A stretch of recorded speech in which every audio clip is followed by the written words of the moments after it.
Welcome to the renowned Royal Oak Farmers Market. To many, it's the place to go in Oakland County for antiques and collectibles. So let's step inside and see what treasures await us. We're here at the farmers market on Sunday, and we're talking to Ann, who has brought us this great toy robot. How are you, Ann? I'm good, Barry. How are you? Tell us about the robot, what you know about it. I don't know much about it. That's why I brought it in. My first son's name is Robert, and I got this here at the market when he was like 2 years old. I thought it would make a great toy. He's now 14 years old, and along the way his younger brother was born, and they got pretty rowdy with it. So at one point I put it away, and then as I had talked to different people, they said that this was a very, very popular toy back in the 60s or late 50s. That's right. And I was not familiar with it. This was not a toy I ever had or saw. And so I thought I would bring it in and see if it's worth anything more than I paid for it. When I got it here at the market, as far as I can remember, I paid about $40 for it. Well, that was probably, and how long ago did you say you bought it? I bought it here 12 years ago because I remember my son being 2, and he just had his 14th birthday. Well, it's appreciated a bit. You know, this was very much a boy's toy for the most part, and probably not too many young ladies in the late 50s bought it. What's great, Ann, is that you've managed to keep the box. So many people throw the box out, and the box really tells us virtually everything about the toy. It's got all the manufacturer's information on it and the original instructions. It is said that as particularly on robot toys, that the box will increase the value of the toy by between 50 and 100%, which in this case, it really has done. Many of these toys were made as the result of motion pictures. They were stimulated by the science fiction flicks and movies that little boys like myself went to see in the 1950s.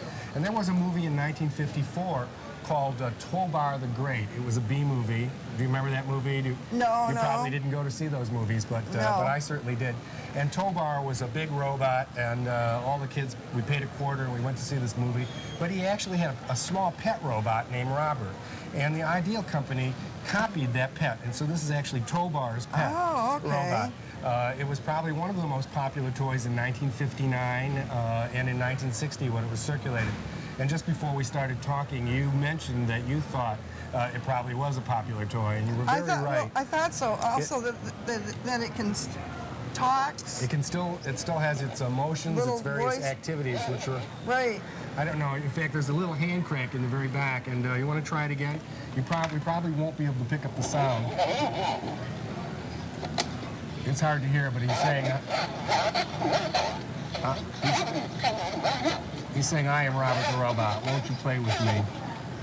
And I imagine, are there batteries in the toy? I don't have I do not have batteries in it presently. With the batteries, hopefully the eyes would light up and there'd be a little blinking light. This toy was unique in the sense that it's got this crank device which pushed the box aside, and little boys just love this crank device, and you could kind of walk it around. Yeah, this is what made them forward or backwards. Or backwards. And any little boy would have just loved that, you know. And probably the fact that it did move around a bit and it could be played, it probably means that a lot of these were broken and they didn't really survive. Many of the robots were made out of tin and metal, but this one is made out of good old American plastic, and it's described as a red-silver plastic it's actually described as a silver plastic with a red plastic handle. Now, do you have any idea what it's worth now? No, I have no idea. Prices will vary. This seems to be in very good condition. There's no cracks on it, and the box probably, as I mentioned, doubles the value. In today's market, and when I say today's market, I mean in this local market, because there is such a thing as a regional market and a national market, particularly on the internet. Toys like this can actually go a little bit higher. But I would gauge it between $250 and $350. Wow. Space toys, though, are very popular, and a robot has a way of gaining in momentum and popularity.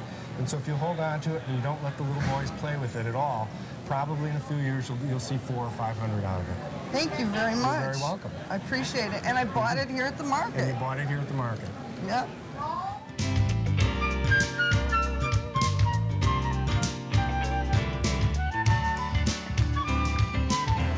I brought kind of a bit of a collection of lithographed. These are actually tin lithographed objects. Most of them were made in the 1950s and 1960s. They range from lunch boxes, game boards. There's a small house, and there's some small toys here as well. The lithographic process always interested me. I studied to be an artist, and I was always really attracted by the bold color printed on metal. This process actually became popular in the 1890s, although I've brought here mostly 20th century objects. These are probably the kinds of things that in my early childhood I would have remembered. A number of the things actually were purchased over a 20-year period, and probably for the most part were purchased here at the market. Now, 20 years ago when I started collecting the tin objects, I actually started with the lunch boxes themselves. I was talking to a person here one day, and he turned out to be a physician from Los Angeles, and he asked me if I had seen any lunch boxes around. I thought the man was crazy. Actually, I thought, why would he want lunch boxes? At that point, I was a trained appraiser 20 years ago in the 80s, and these types of objects certainly were not found in antique stores, but more or less they were found in flea markets only. Well, the prices have doubled and tripled on some of these items in the last 20 years, and it's actually become a very hot collectible craze. This little toy, and actually I brought some new toys as well as old toys to just to demonstrate that when I may have been purchasing this in the 80s, this is a lunchbox from the late 1950s. It's a Vess Parker Daniel Boone, he was kind of my Western hero, and I watched him on television. This was probably quite inexpensive to purchase, maybe $20. In today's market, it really does depend on the condition. It may be worth as much as $250 to $300. Most of the lunch boxes actually have thermoses in them, and the thermoses actually have an additional value. And a good television lunchbox thermos, in this case in mint condition, probably would be worth between $50 and $75. It really does range. The new toy that I brought, which is a little space dog, is actually a reproduction of the older toy from the 50s. Now, the older toy is worth about $2,500 to $3,500. This newer toy, I just paid $20 for it. So I'm counting on, in my retirement age, that it's going to considerably appreciate since it was made in limited condition. And I just really can't afford the new toy. Going back to some of the lunch boxes which I brought in, I just wanted to talk about the subject matter of lunch boxes. They're very much relate to our popular culture. And the more identifiable images, in this case Lassie, who was very well known, everyone knows Lassie from the television program, which probably lasted years and years. The more identifiable images probably will have more value to individuals who try to collect them. Some of the images that were popular were certainly the famous animals like Lassie. Here is a Snoopy, which is actually a newer lunchbox, I'm sorry, which I just recently purchased. Western figures, Disney figures are very popular. Space, any type of space programs on TV or in the movies are very popular. The lunchboxes probably are the most notable of the tin lithographed objects that are collectible. But I'm also interested in the game boards, and I particularly love space toys. This is a dart game, Space Target, and I think I probably bought it here about 20 years ago, and I remember I paid $12 for it. It probably has a value today of about $125 to $150. People that buy it would probably prefer it with the box and the game darts, which were in the shapes of spaceships. But I like it just as a work of art, and it's the type of thing that I would actually hang in my office on the wall. It's the bright colors, which are cartoon-like, and appeal to me. I've also brought a Coca-Cola tray, which I'm going to pick up here. Now, Coke is very interesting. They were probably one of the first companies in the world, certainly in America, if not the world, to manufacture what they called giveaways. These are advertising promotional giveaways. And they actually started making lithographic trays in the 1890s. Those trays are worth virtually thousands of dollars. Now, this tray I purchased early on as a collector, and again, I purchased it here at the farmer's market. And again, I think I paid $12 for it. It's been sitting in the kitchen for 20 years now, and most recently I saw a tray like this, which this one dates to the 1930s. I saw it sell on the auction block for between $350 and $400, which kind of surprised me. A lot of people, though, don't realize when they see objects like this being sold that the price or the value is very much determined by the condition. And there actually is a condition rating system. It's a system of 1 to 10, which rates tin, 1 being the very poorest condition with a lot of rust, and number 10 being in mint condition and many times with the store tags still showing on them.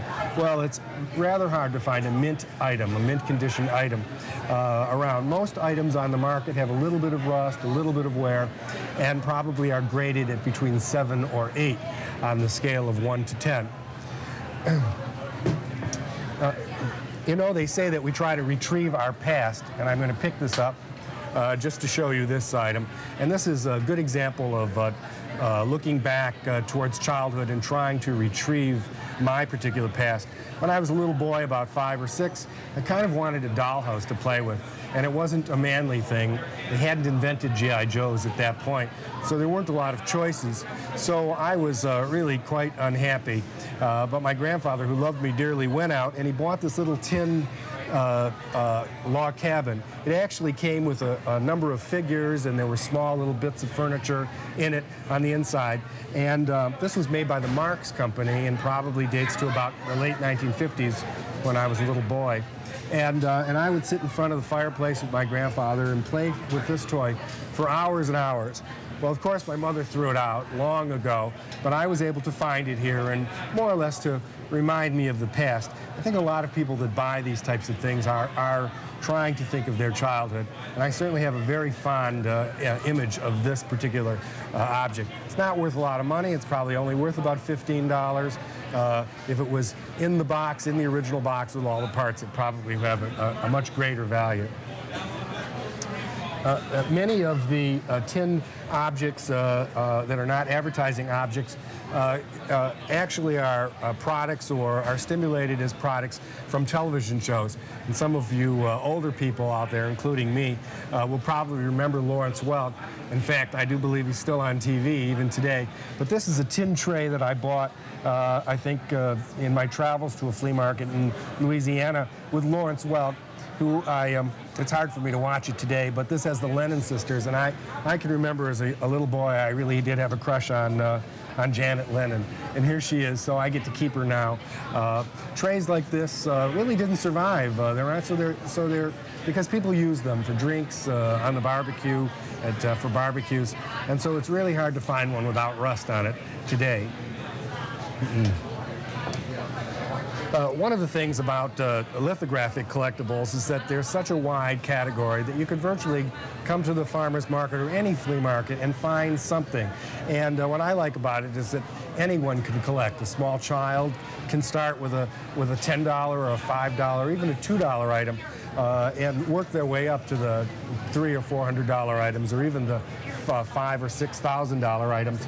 This was a tin, probably full of jawbreakers, long gone, long eaten. It's a little bent up, so it doesn't probably have its maximum value, but the bright primary colors on it make it a very desirable, almost a decorator piece. And I could say safely that if this were put down on one of the vendors' tables here today, somebody would snap it up, simply because they would be attracted to that color and probably remember something like this fondly. So I say go out there and start looking for this stuff. No matter what age you are, it's all out there, and it's great and colorful stuff to collect.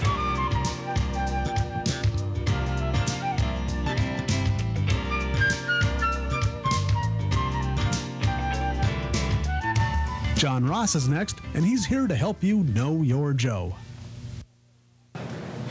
Hi there, I'm John Ross, and today I'd like to talk about America's movable fighting man, G.I. Joe. G.I. Joe came on the scene in about 1964 when the Hasbro Toy Company decided to make an action figure, the first action figure I might add, based on the Barbie concept of a figure with many accessories. Today with us is Mr. Matt McCullough. Matt, welcome to the show. Hi, John. And Matt's brought some of his stuff, or? Yeah, it's stuff that I've actually left over from my brothers that I took ownership of. I have a few figures and a few accessories that I brought in for John to take a look at and see if they're worth anything. All right. Well, what would you like to talk about here? Talk about that guy. I see some nice things. This would be an original painted hair G.I. Joe. Now, G.I. Joe was originally a military man, represented the Army, Navy, and Air Force and Marines. This was in 1964. That lasted until 1968. Pressure from the Vietnam War made military toys a little out of fashion, so they went to more of an adventure theme. But this would be a 1964 to 1968 military G.I. Joe. He, in this garb, he would be in the Marine Corps. The Marines had the camouflage, of course. And one way to tell the age of a Joe would be he has the painted on hair. Now we know in '69 they went to an adventure theme, and then in 1970 we got the flocked hair when he was more of an adventurer and not just the G.I. Joe that won World War II. Now another way to tell, if I may, on G.I. Joe's backside, and I hope this is appropriate for television here, we have a copyright date. Now, one very common mistake is people will look at this copyright date, patent pending, or copyright 1964, and assume that it is a 1964 G.I. Joe. Now, we see that a lot, but as we said a minute or two ago, the flocked hair, they'll see the flocked hair on the Joe and say that he's from 1964, when actually the flocked hair did not start until 1970. Anyway, so what we know is this is 1964 to 1968 G.I. Joe. Because of the painted hair? Because of the painted hair, exactly. Now, I was looking at some of your other accessories. One thing to consider is that G.I. Joe can be a valuable collectible. However, condition, as in anything else, condition is very important. Take, for instance, these two M1 rifles. Now, this M1 rifle is in very nice shape. It's all there, the paint is good, and we have the elastic strap, still elasticy, if that's a word. Now this one, the white M1, came with fewer sets. I see we have this other G.I. Joe is in a dress Marine uniform. Now this would have been the rifle that would have come with the dress Marine uniform. However, you notice it's in very nice shape, but the tip is broken. That's unfortunate, but it did happen. It was a toy. What else do we have? These manuals, are those? Well, now the manuals. This is a very good thing here. The manuals came either in the figures. Now the action figures themselves came in boxes. And also there were carded uniform sets that came in like a window box or a card. There are two different types of manuals. There were different manuals for the Army, Navy, Air Force, and Marines. Now there are two sizes, if you can see the difference there. The smaller manual came with a figure that was in a box. That kind of makes me think maybe we have this Marine here in the camouflage and there's a Marine manual, so that probably goes with him. That's a good thing. Now, we also have the Army manual, like we said, it's a little bit bigger, so that would have come in the window box in one of the uniform sets. But paperwork is a little more fragile even than some of the plastic pieces like the rifle, so if you have paperwork that survived, and this is in excellent shape, that's very nice. Something like these manuals, normally the bigger ones are a little less valuable than the smaller ones, but maybe $10, $15 each, so that's a good item. I was noticing some of the other stuff. Now, a very common misconception is in the 60s when G.I. Joe came out, there were were many other knockoff companies or companies that made knockoffs after the success of G.I. Joe. Some of the things here are from another company, and they did a figure called Stony Smith. So I'm noticing some of these pieces that are the plain green plastic. You can always tell the G.I. Joe stuff because it says G.I. Joe. Or it will say Hasbro somewhere along there.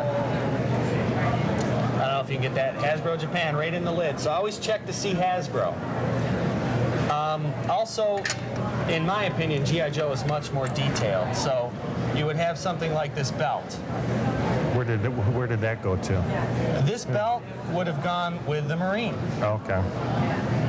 The white belt goes with the Marine. Now, he would have, the other Marine, not in the dress uniform, would have had like a green or a brown belt. The difference here, you can see that the G.I. Joe belt's made out of cloth with the nice brass ends, very detailed. This is all just one piece of plastic, so the Stony Smith was a little less detailed. Now, there are folks out there who collect the Stony Smith, but not quite as many as the G.I. Joe. It's not as desirable, therefore it's worth a little bit less. Vehicles? They did many vehicles. Most vehicles were actually made by a company called Irwin, and they were licensed vehicles. They purchased a license to make the vehicles from Hasbro. Now this is one of my favorites. This is the original G.I. Joe 5-star Jeep from 1965. And if we can just get this guy out of here, let's check it out and see what we're doing here. The original Jeep came with what was called a Moto Rev sound. If you put the batteries in it, you could get that Moto Rev sound. Sounds like a real motor, doesn't it? But this is a very nice piece. There was also with it a trailer and a searchlight and a large recoilless rifle that used to shoot little projectiles. This is in very good shape, and it's pretty much all here except for the trailer and the rifle and stuff, but that's in great shape. So what do you think all this is worth? What do I think all that's worth? Well, like I was saying, the more expensive pieces would be, did I say that? I don't know if I said that. Smaller pieces Are worth more? The Because smaller pieces that would be lost, like over on the Marine over here, we have you can catch the bayonet. That's something that's very small, fragile, that would get lost or broken, and consequently would be rarer today, harder to find. So, believe it or not, that small bayonet is one of the most valuable pieces on this whole figure right here. wow. Now, as we're looking at your collection here, most of the stuff we would say is pretty common. It's in very good shape. As far as the value on it all, I would say that the Jeep itself is probably about $100 to $150. Now, each of those figures, they have very excellent condition, if I may, excuse me. One thing we look for is hair. Make sure all the hair is all there. We look at the eyebrows, make sure there are no eyebrow rubs or paint rubs on the hair. These are both in excellent shape. Another thing with G.I. Joe is the small metal rivets that hold all the pieces together were painted originally. All the paint is still on. The clothes are in good shape. I would say probably about $100 on each of those figures. These two. This other one, we kind of touched on it earlier. In 1970, they went to an adventure theme with the adventure team G.I. Joes. They had the flocked hair. Now, this is the second African-American G.I. Joe that was made. Came out in 1970. The first one coming out in 1965. They pretty much just used the same mold for the regular G.I. Joe, just in a different molded plastic color. Now, the second G.I. Joe, African American, that came out, they tried to go with they molded a more ethnic looking face and everything. And this is one of my favorites. I really like this Joe. He's in pretty good shape. His hair is all there, but he's a little dirty. I think that might clean up very well. This is one thing we hate to see. Price marks from a garage sale. Looks like crayon or marker or something on there. Now, for this Joe in this condition, believe believe it or not, I would say about $100 because I think he's going to clean up real well. He would be worth more than that, but we have the incorrect uniform on and it's in kind of bad shape. The original uniform was a tan shirt and pants. It's like somebody really played with him. He got played with. Fortunately, the hair is all still there, which you don't see a lot on the adventure team. We have one over here. See, you get the hair tends to fall off when it gets rubbed or not. And coming to this guy, it brings up another subject. We also had talking G.I. Joes. And this, I hope, will work.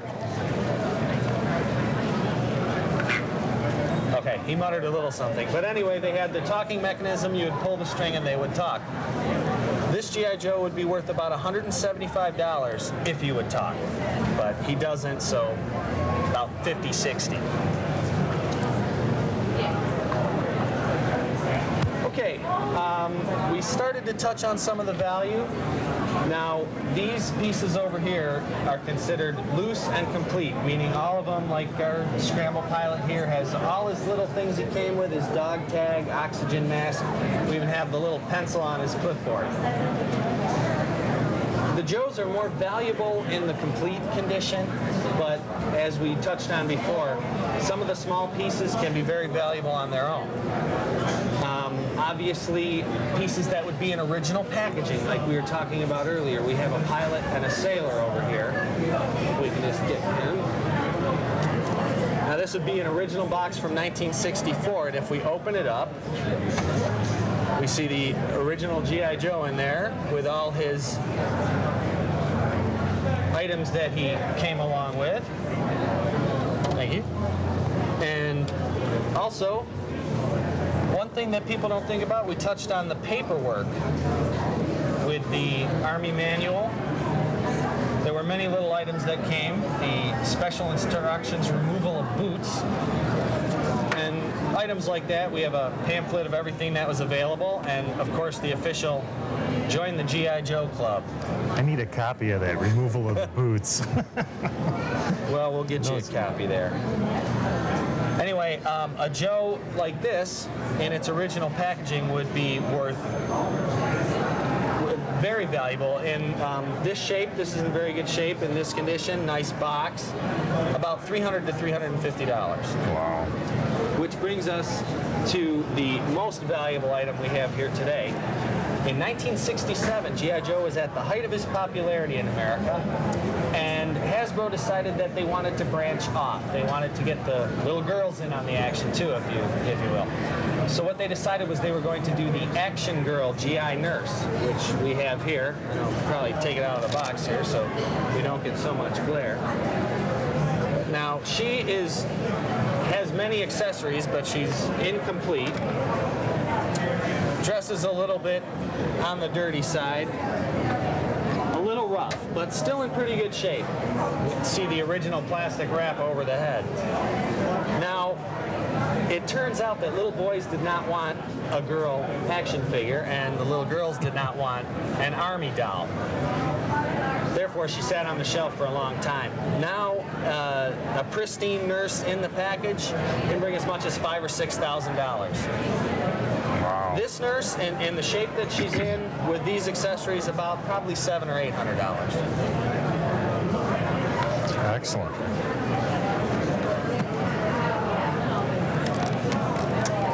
Now,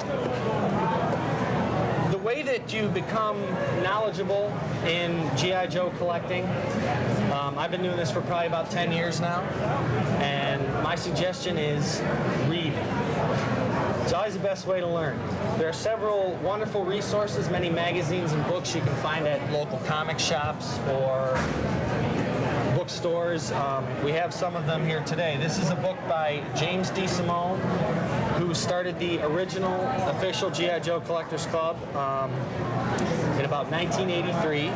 And in this book, we have each set that was ever made for G.I. Joe, and it's all laid out so that you can see every piece. So this is a very, very wonderful book. We still have to get you one of those. There's some newer books. These are two of the newer ones. A book by Vincent Santelmo, An Official Identification and Price Guide. This goes through and shows all the different variations on G.I. Joe action figures and packaging.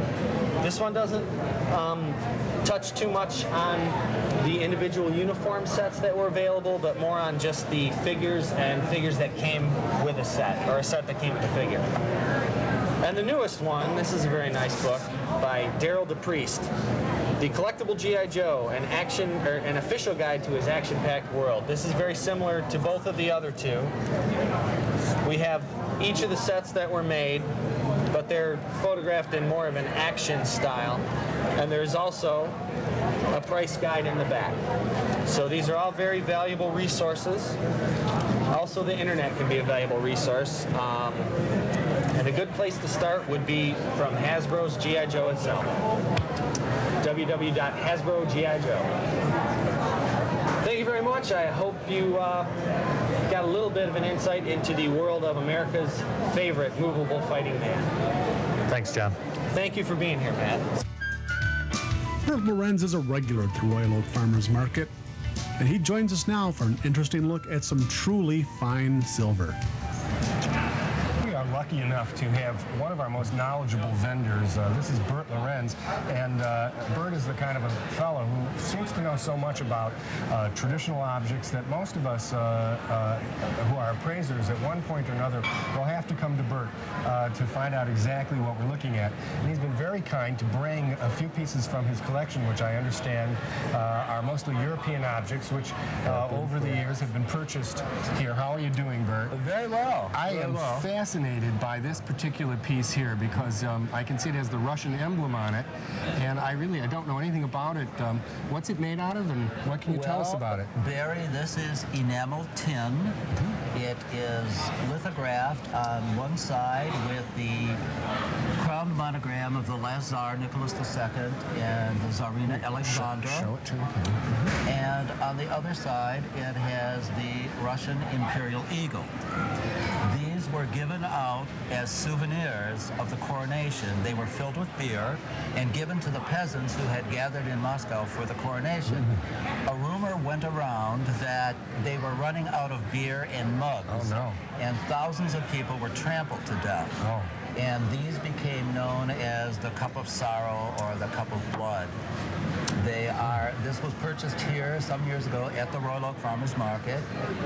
Today, the value of this piece, because they are quite rare now, is about $500 to $600 in this area. $500 to $600. But considerably more in New York. In or New York, Chicago. and perhaps in other parts of the world. Other parts of the country. I imagine you were fairly surprised when you found it here. Tremendously surprised to find it here, although it's actually the second one I found here. I believe you. Yes, and you have some other metal objects, European objects here. Yes. Can you tell us about yes, those? One of the questions, Barry, I most frequently asked here is how can you tell the difference between bronze and the other metals, iron and pot metal? This happens to be an Oriental bronze. It's Japanese. It is not in perfect condition. The tail has been broken off, and I don't know if the camera can get a close-up, but you will see where it is broken off. Bronze is always a pinkish gold or pinkish yellow metal, whereas an item like this, which is made of spelter, or what is commonly called pot metal, this has been silver plated, and where it has worn through, you will see the typical gray color of the base metal, which would lead you to tell you immediately this is not bronze. This particular piece, which is patinated to look like bronze, it has a bronze patent on it, is in actuality iron. And the way that one can tell that is you will apply the magnet to it, and a magnet will stick to it, whereas a magnet will not stick to bronze, will not stick to any other metal, just to iron. But this, again, is patinated to look like bronze rather than let the natural color of the iron show through. And of course, in most cases, depending on what it is, what the object is, the bronze material might be considered rare.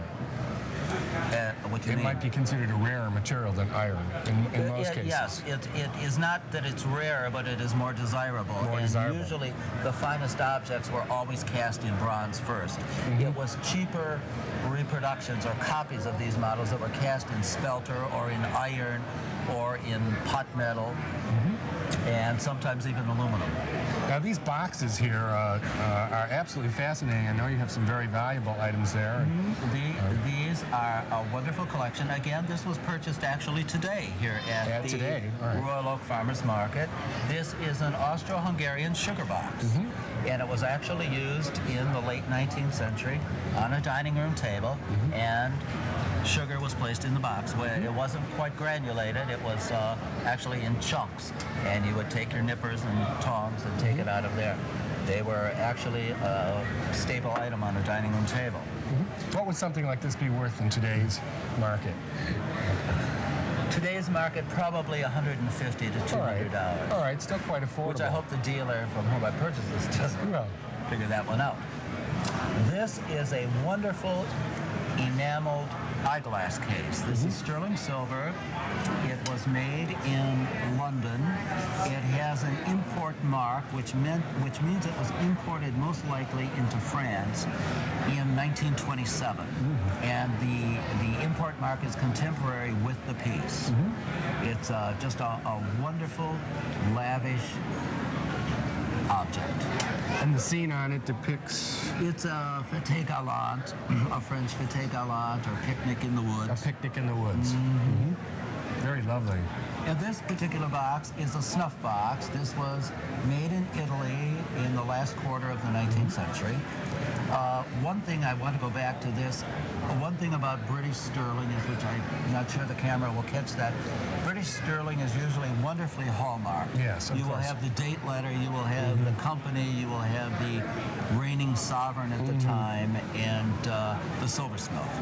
And it is a wonderful way of hallmarking, which many other countries did not use. This particular box, which is in grisaille and chased enamel in silver, is just simply marked 800, which is usually a mark used on Austrian silver. For sterling. Or sterling, yeah. Well, no, 800 actually means it is 800 parts of silver to 1,000 parts of alloy. Here in America, we consider sterling 925 That's right. parts of sterling That's right. to 1,000 parts of alloy. But this is not plated, this is silver. It is just a lesser content. And how old is that? This box is probably turn of the century. Turn of the century. And it has a grisaille classical portrait medallion in the center of it. Of course, those classical portraits were very popular at the turn of the century. Exactly. And actually still today. Yes, and they still are. These are all very highly collectible. This particular box is Russian silver, and it was originally meant to hold a cake of soap. Oh, interesting. And it has the French word souvenir on it, and it was a souvenir of the Grand Tour when you went through Europe and to Russia. This would have been purchased for a very nominal sum. This particular piece is decorated with Russian strap work on it, and it is fully hallmarked and dated for 1884. Oh, very interesting. Now, the Grand Tour would have been when very wealthy people went to Europe. It was considered a part of their education to do that, and they would travel sometimes 6 months to 2 years. Exactly, and would bring many of these And bring their things soap back. Yes, in a wonderful container like this. You have some interesting porcelain objects here. They look like Wedgwood, but I know they're not. No, they are not. They're actually, I believe, in my opinion, much more lively and energetic than Wedgwood. These are the German answer to Wedgwood. These are jasperware, the same as Wedgwood, but whereas Wedgwood applied their classical medallions, this is molded and this is applied slip later and then refired on there. I think the scenes on there are wonderful. These all date to the late 19th century. The ground colors were the same. You see them in blue, you see them in green, and you often see them in a lilac or sometimes a three-color background. And these are, again, highly collectible today. And again, were purchased here at the Royal Oak Farmers Market. These raised images of ladies and cherubs would be described as being neoclassical, which means they're Roman or Greek designs? I would not say that these were neoclassical because there is really simply too much movement. There's too much movement in them. And these are much later than a neoclassical design. These are really sort of a full-blown Rococo. Rococo, or even with an Art Nouveau, perhaps a forerunner. Some of these are just before the Art Nouveau period. Now, those are very lovely. What would you say this particular plate was worth? This particular piece on today's market, probably $100 to $125. That would be a bargain. And these particular pieces, probably $75 to $100 for either one of these, as long as they were in excellent condition. If these were in three-color, lilac, white, and blue, or lilac, white, and green, you could easily double the price on that because it was a harder process for them to do at the time. Well, it always amazes us that you know so many things about these objects. And on one occasion, I remember that I asked Bert to identify a Russian object, and he's certainly just looking at a mark, a small mark. And not only did he know the manufacturer and the date, but he also knew the street in Russia where the manufacturer was working at that time, which it takes years to develop that type of knowledge, doesn't it? Yes, it does. And what advice would you give to a collector for trying to learn? My advice is to buy the very best reference books you can afford, to read everything you can, and to go to antique shows, and to go to museums, and to study, study, study. And above all, curry the favor with collectors and try to gain access to collections where you can actually handle and examine these things and learn the difference between the new and the old. This is very true. You have to handle it in order to really know it. You must handle it. You just seem to absorb something when you do this. Well, thank you very much. This has been very entertaining, and we all really appreciate bringing these very rare things to us. This was my pleasure. Thank you. Thank you.